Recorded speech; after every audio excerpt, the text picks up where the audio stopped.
से भरोसा करेंगे, कैसे जिताएं कि इस बार वो नहीं जनता हम पे भरोसा करती है, हम जनता पे भरोसा करते हैं। जनता जानती है कि ओवैसी और अख्तरुल ईमान सीमांचल के लिए लड़ते हैं और लड़ते रहेंगे। हम इसी लड़ाई लड़ रहे हैं। अब जो गद्दारी जिनके फितरत में है, जो जब उनको उनके ही खानदान ने, उनकी पार्टी ने उनको धुतकार दिया था, जब एक इंसान में एक एहसास खत्म हो जाता है गरीबों का, तो फिर वो इंसान कहाँ कहलाता है। 20 दिन पहले यहाँ पे महागठबंधन की रैली हुई थी, उस वक्त भी मैं यहाँ था। बीजेपी से ज्यादा टारगेट आप थे, बोला जा रहा था कि बी टीम है, आएंगे, प्रलोभन देंगे, ले जाएंगे। हाँ ठीक है, हमको गाली दीजिए, हमको जो करना है करिए, बल्कि अगर आपके बस में है तो हमको मरवा दीजिए। मगर आप ये बताइए, सत्ता की कुर्सी पर आप बैठकर आपने सीमांचल के लिए क्या किया? आपने कहा था कि सीमांचल डेवलपमेंट बोर्ड मत बनाएंगे, आपने बनाया। आपने कहा था कि किसान को बीज दिए जाएंगे, फर्टिलाइजर दिया जाएगा, ब्लैक में मिलता है।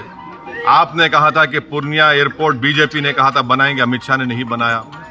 आप हमको गाली दीजिए, हमको उसकी कोई फिक्र नहीं है। आप ये बताइए कि सत्ता में बैठकर आपने सीमांचल के लिए क्या किया? अगर आप ये समझ रहे हैं कि हमको गाली देने से सीमांचल का इंसाफ होगा, तो नहीं होगा। हम लड़ते आए, लड़ते रहेंगे, हमको कोई फिक्र नहीं पड़ता। बल्कि आप ये देख लीजिए, जिन्होंने सीमांचल की जनता के पीठ में खंजर घोंपा, वो बेचारे सामने नहीं बैठे थे प्यारे, वो आखिर में बैठे थे। तो सीमांचल की जनता ये देख रही है, अभी खामोश बैठी है, मगर ये तूफान के आने से पहले की खामोशी है। इनको समझना चाहिए, जेडीयू, राजद को और बीजेपी को। तेजस्वी कह रहे हैं कि नीतीश कुमार में पीएम पोटेंशियल है, वो पीएम बन सकते हैं, कैसे देख रहे हैं आप इसको? वो कभी बीजेपी जा सकते हैं भाई, कौन गारंटी लेगा उनकी? कौन लेगा गारंटी? वो कभी भी जाएंगे। कितने बार जा चुके हैं बीजेपी में, कितने बार राजद से मिल चुके हैं। किसने कहा था उनको क्या पलटू मास? हमने नहीं कहा था उनको, उन्होंने कहा था। वो खुद कह रहे हैं, तो वो उनसे पूछिए। देश फैसला करेगा, और जब तक आप सीमांचल से इंसाफ नहीं करेंगे, दिल्ली का रास्ता सीमांचल से जाता है, समझिए इस बात को।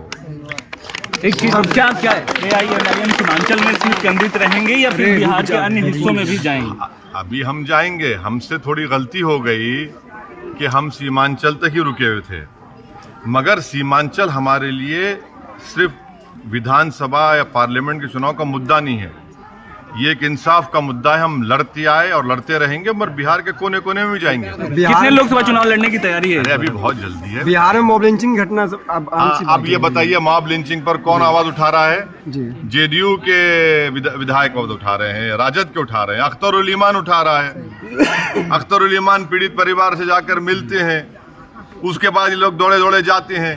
और मॉब लिंचिंग क्यों हो रही है भाई? आपकी सरकार है ना, भाजपा की तो सरकार नहीं है यहाँ पर। फिर आपकी सरकार में मॉब लिंचिंग क्यों? कितने वाकयात हुए? 4 हो गए, 6 हो गए हैं।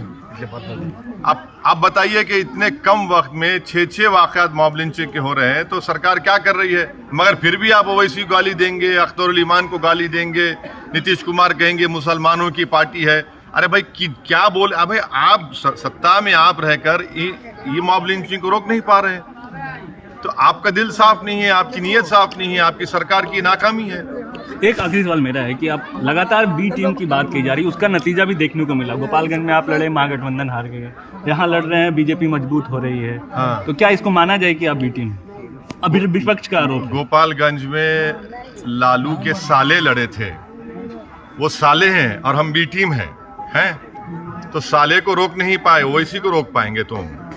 हम लड़ेंगे चुनाव, हम चुनाव लड़ेंगे, और जो सीमांचल से नाइंसाफी करेगा उसको हराएंगे और हम जीतेंगे। और हम चुनाव लड़ते हैं तो जीतने के लिए लड़ते हैं, हम किसी के गुलाम नहीं हैं। अब आप पिछले लोकसभा के चुनाव को भूल जाते हैं, मीडिया के लोग। आपकी मेमोरी को हम ताज़ा करते हैं। एक किशनगंज हम लड़े, कौन जीता? हम कितने वोट लिए? 3 लाख वोट लिए।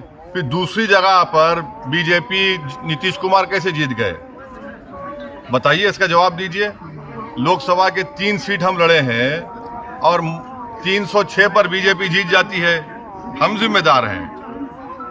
अरे कब तक अपनी गलतियों को हमारे मुसलमानों के कंधे पर डालेंगे? तुम में ताकत नहीं है बीजेपी से लड़ने के लिए, इसलिए नहीं है कि तुम कभी बीजेपी में कुलाटी मारते तो कभी सेकुलर के नाम पे कुलाटी मारते। तुम बताओ तुम क्या हो, हमसे क्या, हम तो खुला खुला हम सामने खड़े हैं। तो ये इल्जाम लगाना लगाइए हम पे, हमको उसको कोई फर्क नहीं पड़ता। हम लड़ते आए, हमको सिर्फ लड़ना आता है, झुकना नहीं आता हमको।